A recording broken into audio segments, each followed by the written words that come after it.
Okay, welcome everyone. My name is Rebecca Wintrick-Knox, and I'm the Building Codes Fellow here at MCAN. Thank you all so much for joining us tonight. There's about 200 people calling in from across the state, which is really super awesome. We're really excited to introduce you to our Better Building Codes campaign and to get you as pumped up about building codes as we all are. So before I get started, just a couple of logistics. I have muted everyone, like I mentioned earlier. If you're having any problems with the audio, I recommend calling in and having the image on your laptop or tablet, but listening in on your phone. We will also be doing a moderated Q&A at the very end of the webinar. We have a good amount of time dedicated for that. And we will ask you to put your questions into the chat box as they occur to you, and that you please do not try to answer other people's questions during the webinar, as that can be somewhat distracting. But go ahead and put your questions into the chat box, and we'll have plenty of time for a moderated discussion at the end.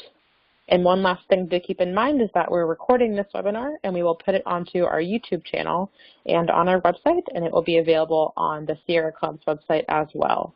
And we will also send you a link afterwards so you can share this presentation with folks in your communities or networks that would be interested in joining us to make building codes better for everyone. So let's go ahead and get started. As I mentioned, my name is Rebecca, and I am MCAN's Codes Fellow, and I'm the point person for our Better Building Codes campaign that we are launching. So just a brief introduction, MCAN was founded in 2000, and we are a learning network of chapters, city and town level groups across Massachusetts. We are a network of folks taking action to solve climate change, and we have about 50 chapters that represent more than 75 cities and towns across Massachusetts. So if you're not a chapter, we would really be happy to work to welcome your local group. And we focus on climate solutions and do everything from helping groups get climate-friendly bylaws passed through town meeting or city council to giving you all a voice at the state level on policies and programs. Which is why we asked you all to join us tonight to reform our building codes on the state and national and international level for the better. So let's see. Okay, so it seems like we're having a little bit of a technical problem, but I'll go ahead and introduce Veena. She is the point person for the Better Building Codes campaign for the Sierra Club, and we've been working together on this project. So the Sierra Club is the largest and oldest grassroots environmental group in the country. Their core focus is social justice, and they work in Massachusetts to support community members on sustainable initiatives in their communities to advocate for the decarbonization of energy economy-wide and to increase energy efficiency as part of achieving 100% renewable electricity. Okay. So just for a bit of background, as we all know, climate change is happening, and it's happening in a serious way in Massachusetts and across the world. And it's not something that we can wait 50 or even 5 years to take action on. We need to be working on clean energy solutions right now. Unfortunately, the national picture on climate action is not great. The EPA is being run by a coal lobbyist. Trump has pulled us out of the Paris Climate Accord, and he is pretty much the climate denier in chief.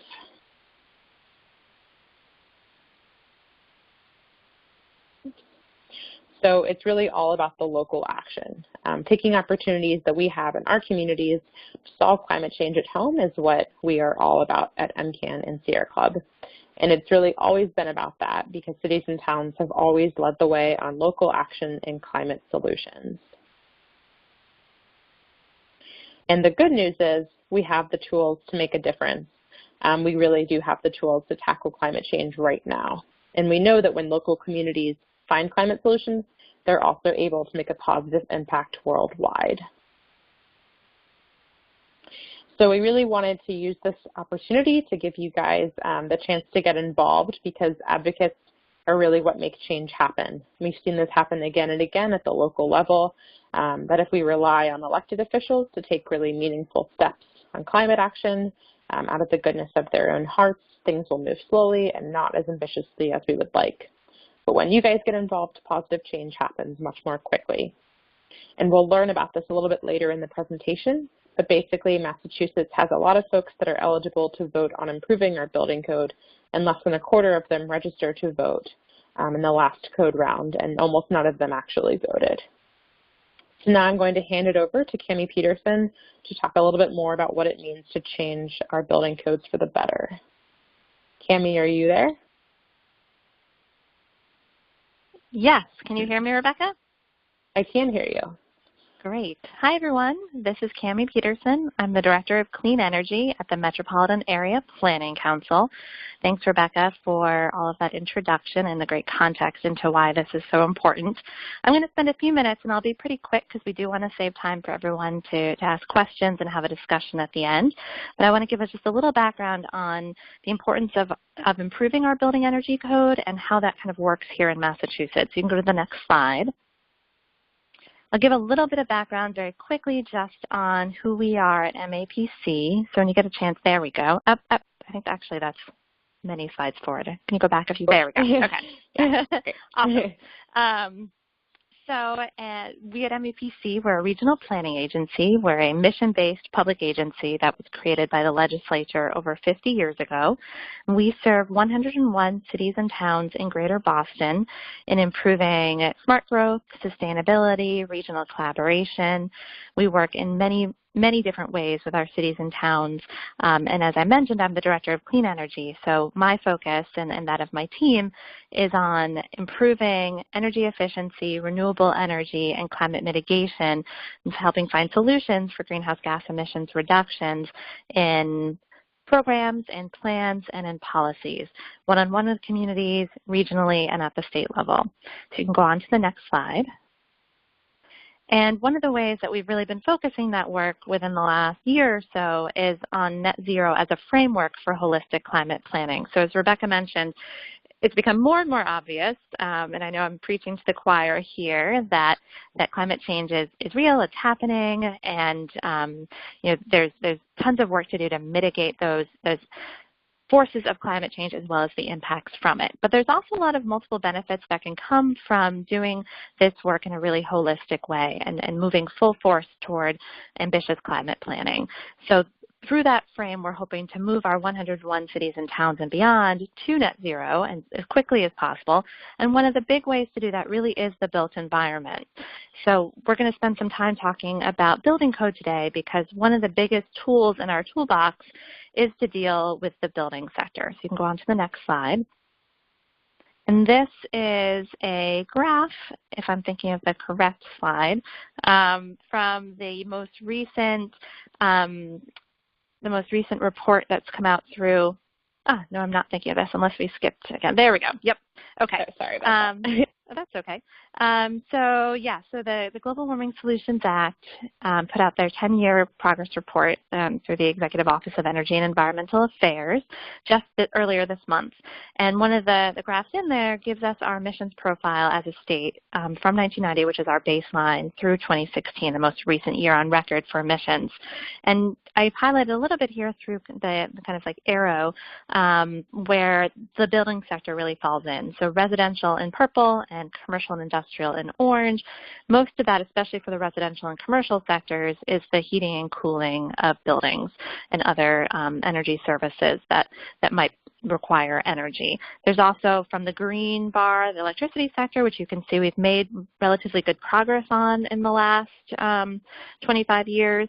That is also providing electricity to buildings, but also to other sectors as well. But you can see that the building sector, along with transportation, and that's true in Massachusetts as well as in the nation as well as throughout the world. Those are really the sectors where we haven't made as much progress and really need to be focusing a lot of our attention. So the built environment and the effect that buildings have on climate is a really critical piece of the puzzle and something that building codes can help us to affect. And you can go on now to that next slide. So at MAPC and with the partners that we have here today and others, we've really been looking at some multiple different ways of approaching the building sector. And I've kind of put it as this four, actually you can go back one, to those four kind of pieces of the toolkit that make up policies on building codes and how you affect those. And so, yeah, just back to that last slide. It really is the building code makes up three of them. There we go. So the International Energy Conservation Code is what we're here to talk to you more about today. That's America's model energy code. It's the code that most states throughout the country adopt to be their base building energy code, Massachusetts included. And so that IECC, which if we can get more folks to vote on than did last code cycle, as Rebecca mentioned. Very few here in Massachusetts really did out of the many, many more eligible voters that are municipal, local officials. Then we could make a big difference to make it a much more pro-efficiency International Energy Conservation Code. At least on my end, Rebecca, the slides have disappeared. Hopefully that's just me. There they are. But I'll keep talking either way, and they're back now. Great. So here in Massachusetts, we adopt that IECC nearly in full as our base building energy code, and I'll touch more on that in a second. 250 of the 351 cities and towns here in Massachusetts have opted in to the stretch energy code as well. That's our only chance in Massachusetts to defer from the base building energy code, to take a different route. We don't have the option of doing different local building energy codes. So we have the base building energy code. The stretch energy code now is really embedded in the base energy code and does have a few kind of more aggressive in terms of being more energy efficient code provisions. But these days it mostly applies to large commercial buildings. And so those 250 cities and towns do have a slightly more efficient energy code, but it is something where there's a lot of room for progress. And so if we're able to move the IECC, that model energy code that we adopt as our base code, that really can allow us to make big strides in the base code here in Massachusetts as well as throughout the country and give us a really great jumping off point to stretch even further. The last side of that picture, which we're not going to spend much time on today, but that cities and towns have in their toolbox, are other local ordinances, things like zoning and permitting and other inspectional services features. Let's move on to the next slide. And so here in Massachusetts, well actually that'll be the slide after that. So instead, I'll talk a little bit just about what code is. So as you'll see on this kind of definition, you can go back one. The building codes, and this is from FEMA. So this is nationally, just kind of to ground everyone in kind of what building codes are, and to remember that they are a suite of different codes, and that's true at the national level as well. They really are there to address many things that go into making a building: safety and fire and structural integrity and lighting and ventilation and construction materials, all the things that can really safeguard the health, safety, and general welfare of a building occupant. And that's true, like I said, nationally and here in Massachusetts as well. And now you can go on to that next slide, Rebecca. So here in Massachusetts, we have things that in law that we have to adopt and fully integrate the latest IECC, and that the only option really to do something to amend that is with more stringent provisions. Sorry, go back, there we go, to that. So more stringent energy efficiency provisions in consultation with the Department of Energy Resources. And the board that they reference here is the Board of Building Regulations and Standards, the BBRS, who really governs the way that building code here in Massachusetts works. So this is a really important tool and strategy to advance the state building code on energy here in Massachusetts. And you can go forward to the next slide. And so we really see this as being critical for cities and towns to take action in and to play a bigger role in. And my partners here will talk more about how we can help you to enact those more pro-efficiency measures, how to get those voted in at the IECC level. But I just wanted to leave you on this really nice infographic that another group put together, MEEA, on just the safety, health, and welfare that the energy code can bring. So obviously we want a better energy code in order to reduce greenhouse gas emissions, and it can really help to do that. But there are so many other things, good things, that a good energy code can bring. So it's a whole picture, and it's something that can just make a home or any sort of building more comfortable, more livable, improve the quality of life, improve the resiliency of it, and make it more equitable for all. So it provides a lot of opportunities in addition to the obvious climate benefits that come from that. So I'll stop there and happy to talk more about it during the conversation. Thank you again, MCAN and Sierra, for hosting it today and for working with us on this important effort. Thank you so much, Cami. That was super helpful. And just a reminder to folks that if you have any questions that pop up for you throughout this presentation, feel free to drop them in the chat, and we will get to them at our Q&A at the end of the webinar. So now we're going to move on to the timeline of improving the code. So I will turn it over to Veena if she's able to chime in. Yes, thank you, Rebecca. Can you hear me? Yes, I can hear you. Perfect. Thank you so much for the introduction earlier. So my name is veena.dharmaraj, and I'm the Conservation and Development Program Manager at the Massachusetts Sierra Club. As you just heard, Cami and Rebecca, we have a big opportunity this year to boost the efficiency of new buildings. Rebecca, can you go to the previous slide, please? So we have a big opportunity this year to boost the efficiency of new buildings. If you can get enough eligible municipal officials to register and vote on the IECC updates. In the next few slides, I will take you through what the process and timeline looks like. Next slide, please. To begin, I would like to introduce some terms that you will hear as we go through the timeline. We have tried to simplify these terms as they can be quite a mouthful. So the first term that you see is governmental member. Governmental member is any eligible unit, agency, or department that must register to vote. This can be any town or city, or it can be any eligible department in that town or city. For example, the town of Westboro, or the planning department of Westboro, or the select board of Westboro are all eligible governmental members. For the rest of the presentation, we will refer to governmental members as entity. Next, we have governmental member voting representative, or GMVR, which just means the number of voters per registered entity. We will refer to GMVRs as voters going forward. And lastly, we have primary representative, who is the person responsible for registering the slate of voters for each entity. Primary representatives going forward will be referred to as point person. Next slide, please.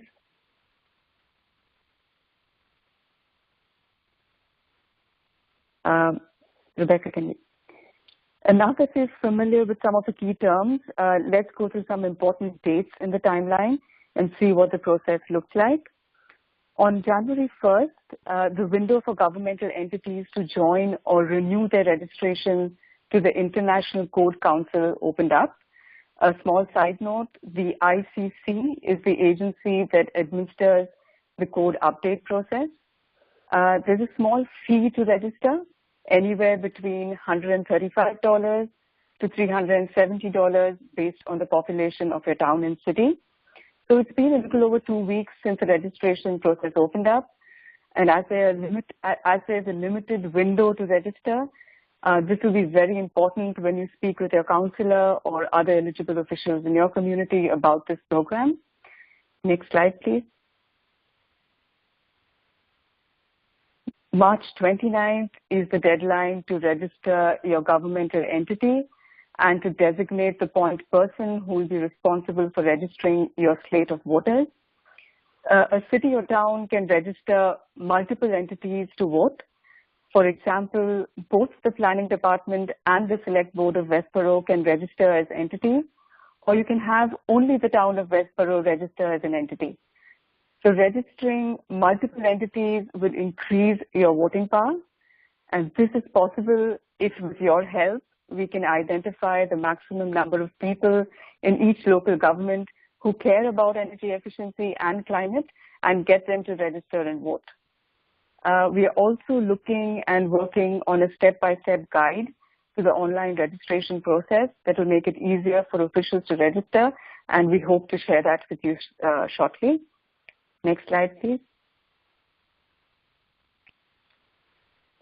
The next deadline in this process is September 23rd, and it is the deadline for a designated point person of each entity to register their slate of voters. Each entity can have 4, 8, or 12 votes based on the population of the town or city. For instance, you can see in the table, communities with over 150,000 people have 12 votes per registered entity. Most communities in Massachusetts have 4 votes, but like we mentioned in the previous slide, if multiple eligible entities in the same community register, we can increase our voting power. For example, if the city of Somerville, which has 8 votes per registered entity, registers both their planning department and the members of the city council, they can double their number of votes to 16. Next slide, please. The voting process opens on November 13th. This is a tentative date, and we should have updated information a couple of months prior to voting.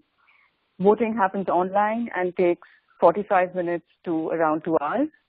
And we definitely recommend a voting get-together party or a party with pizza to make it a fun event. Next slide, please.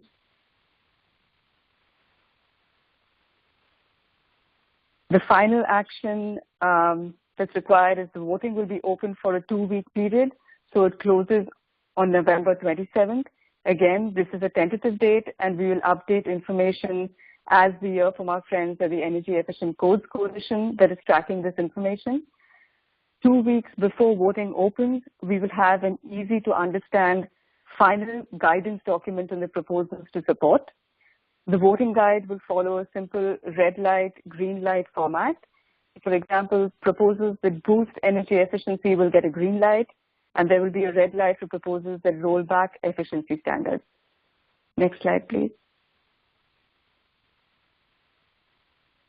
To recap, registration opened on January 1st, and March 29th is the deadline to register your governmental entity or entities and designate the point person for each entity. By September 23rd, each entity should register their slate of 4, 8, or 12 voters. Voting takes place between November 13th and 27th. These are tentative dates that will get updated. We definitely recommend organizing a voting party, preferably one where food is involved to make it a fun event. To end, I would like to mention that MAPC is organizing a webinar for municipal officials on January 24th at 12 noon, and we'd be happy to send you more details in the follow-up mail. And MCAN and Sierra Club, together with MAPC and MEEP, will be organizing similar webinars for municipal officials, which are tentatively scheduled for Feb 6th and March 6th. That's it from me for now. Thank you so much, and back to Rebecca. Great. Thank you so much, Veena. And just another reminder to people, I know some people are doing this now, but if you have questions, feel free to put them in the chat, and we will get to them after I wrap us up. So what are the next steps to getting involved on this campaign? Like I mentioned earlier, we invited you to this webinar as climate advocates, and we know that many of you have connections to other folks in your communities that are equally passionate about making buildings better for the planet. So one of the first steps is to build your team. And if you feel like you don't have a strong team yet, don't worry, we are really here to help you build one. Both MCAN and Sierra Club want to help you make connections to other advocates in your community so that you can spread the word that this vote is going to happen this year and to get the right folks registered in time. So step 2 is identifying eligible voters who are also climate champs. So the International Code Council defines eligible voters, like Veena mentioned, as anyone engaged in the administration, formulation, or enforcement of laws or regulations relating to the public health, safety, and welfare. So we're working with quite a broad definition here. These are folks like members of your city councils or boards of selectmen, members of planning departments, city and town managers, sustainability directors, and energy managers. And we want to make sure that we're identifying folks we know are climate champions who care about making this new code a real boost for building efficiency and for the environment. So the third step is to access our materials. Sierra Club and MCAN have put together a series of materials to help you get started doing this advocacy work. So tomorrow you'll receive an email from us with a script for getting in touch with other advocates in your communities, as well as a script to help you reach out to some of the eligible voters we just identified. We will also be sending out 2-pagers with all of the important information about the vote, one to pass on to eligible officials and one for advocates, which is all of you. And lastly, I will be sending out a survey that will help you identify who some of the advocates and officials are in your towns so we can coordinate our outreach and get people in the same towns talking to one another. And here is a copy of our two-pager for advocates, which some of you may have already seen on our website. And this is a great resource that really sums up all the information that we covered today, and that can be easily shared with other folks who care about improving our building codes. So this is one of the things you'll be seeing in your inboxes tomorrow. So step 4 is to stay involved and get the right folks registered who will vote the right way on this, essentially. The bottom line is that this is a really unique opportunity to have a huge impact on improving building codes for just a few hours of your time.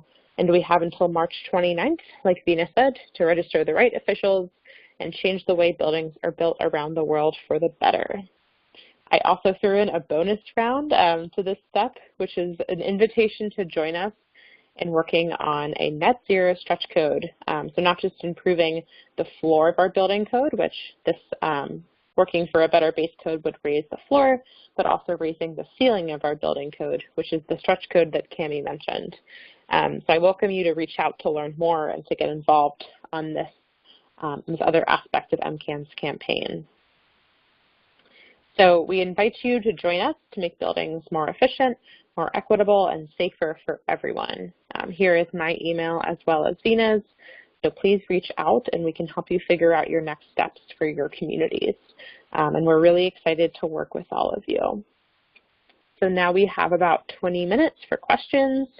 And we've got some questions from folks. Let's see, so we can get started. Okay, so one question I'm seeing is, does the fee to register to vote apply to each entity or to each voter? Veena, do you want to answer that question?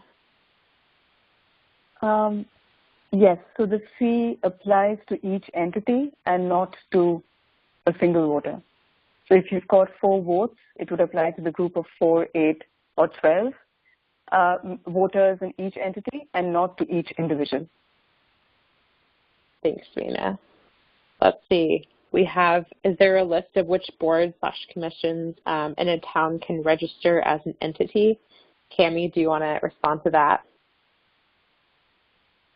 Sure. So I think Rebecca and Veena are going to be your best contacts on kind of thinking through which boards, commissions, departments, et cetera, in your community might be eligible. Really, it has to do with, do they affect the building code in your community? Did they help develop it? Do they help enforce it? Do they help approve it? You know, there's multiple ways that an entity can touch the building code in a community. So obviously the most obvious one are code officials and your inspectional services department. But as Veena mentioned during her slides, you know, it's planning departments, it's sustainability departments, it's boards of selectmen, and others. And so it really depends on kind of how building codes are developed and enforced and adopted in your community. But there is a general idea of which can be included, and then those folks at MCAN and Sierra Club can help work with you to determine which in your community really fit that bill. Great. Thank you so much, Cami. Let's see. So I see a question about some specific elements of what the code update could look like. And I think that's an important thing to highlight, is that we don't currently know what the code update is going to be. What we do know is that if we register enough pro-efficiency folks to vote on this, that it will actually have something like a 10% boost in efficiency. And like Veena mentioned, I think Cami did as well, this code is updated in 3-year cycles. And the last one is not a real improvement for efficiency. So we're hopeful that if we can get enough, well, we know that if we can get enough pro-efficiency folks registered to vote the right way, that we'll have definitely a lot more of an efficiency-based code in the future. Yes. Let's see.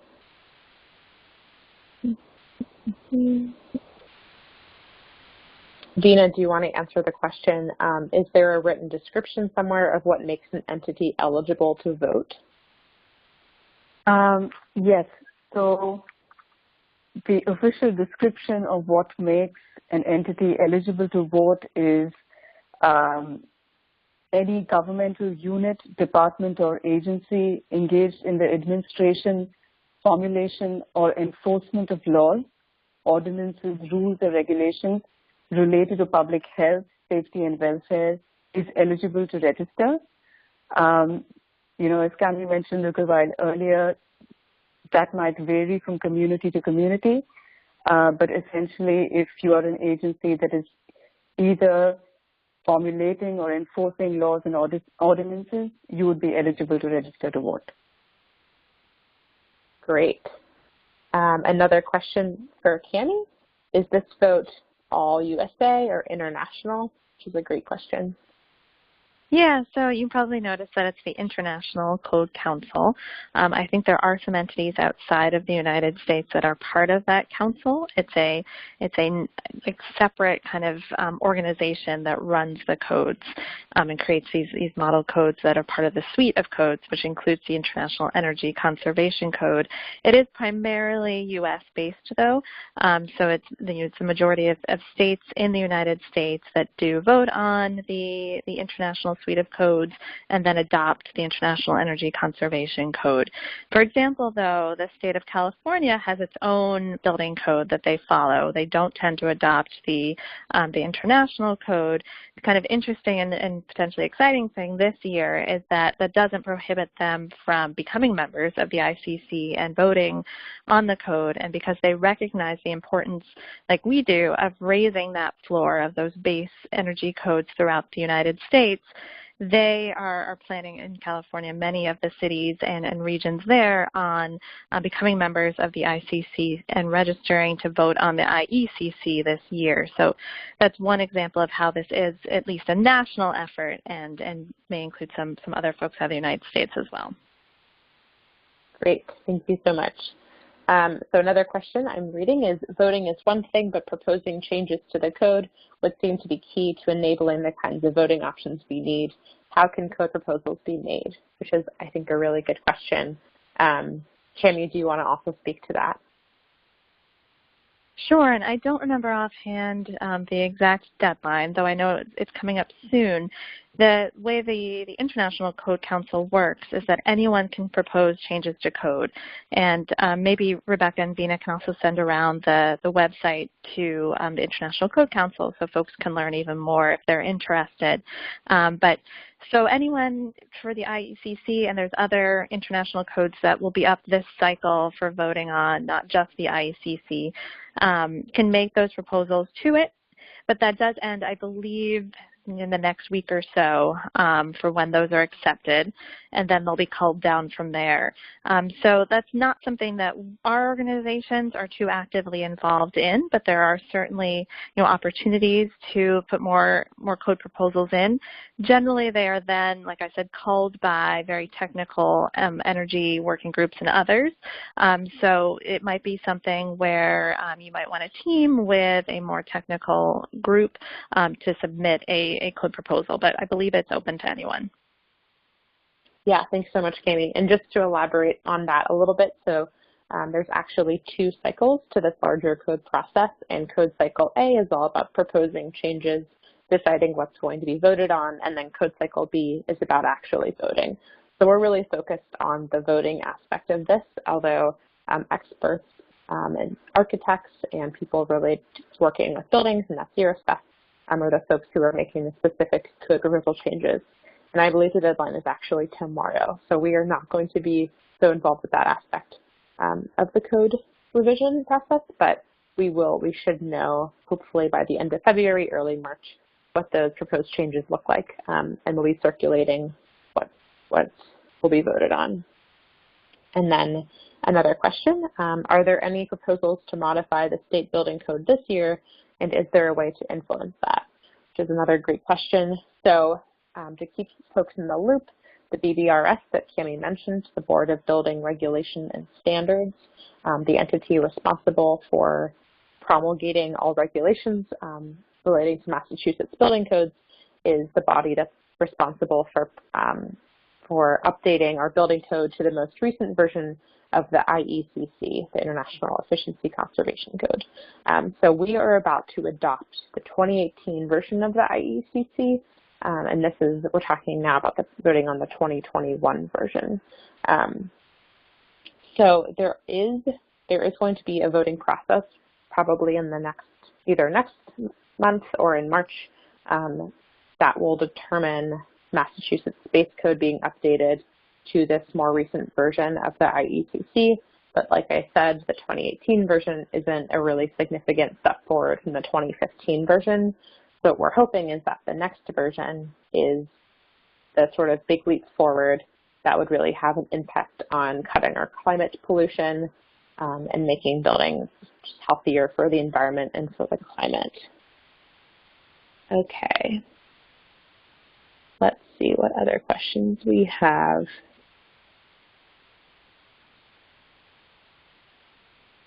Veena, I'm not sure if you know the answer to this, but do you think that a regional school system, could it be an eligible entity to vote on the code?